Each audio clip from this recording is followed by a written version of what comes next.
രാവിലെ ഞാൻ ഓരോരുത്തന്മാർ കെട്ടിയെടുത്തോളൂ പൂവും കായും അവന്റെ ചുരുങ്ങിയത് 5-ൽ കൂടുതൽ MP-മാർ ഈ കേരളത്തിൽ നിന്നും നരേന്ദ്രമോദിജിക്ക് കൈപൊക്കാനുണ്ടാവും എന്നതിൽ എനിക്കൊരു സംശയമില്ല. അപ്പൊ പേര് പറയാൻ പറ്റില്ല. അങ്ങനെ പറഞ്ഞാൽ മറ്റുള്ളവർ നിൽക്കുന്ന സ്ഥാനാർത്ഥി വെറുതെയാവില്ലേ? അവിടെ അത് പറയുന്നില്ല. നിങ്ങൾ ധൈര്യമായി കോൺഗ്രസ് പാർട്ടി, കമ്മ്യൂണിസ്റ്റ് പാർട്ടി, മുസ്ലിം ലീഗ്, പല പാർട്ടികളെല്ലാം കൂടെ ഒരുമിച്ച് കൂടി ഇവർ ലോകത്തിലെ തന്നെ ഏറ്റവും ജനപിന്തുണയുള്ള ശ്രീ നരേന്ദ്രമോദിജിയെ തോൽപ്പിക്കാൻ പരിശ്രമിക്കുന്നു. ഈ മുന്നണി തുടങ്ങിയതിൽ പകുതി പേർ ഇപ്പോഴേ പോയി കഴിഞ്ഞു. തെരഞ്ഞെടുപ്പ് തുടങ്ങിയിട്ടില്ല, അതിനു മുമ്പേ പോയി.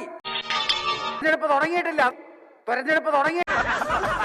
കേരളത്തിൽ നിന്നും നിങ്ങൾ മോദിജിക്ക് മിനിമം നിരവധി MP-മാരെ കൊടുക്കണം. അത്രയും മാത്രം പറഞ്ഞ് ഞാൻ നിർത്തുകയാണ്.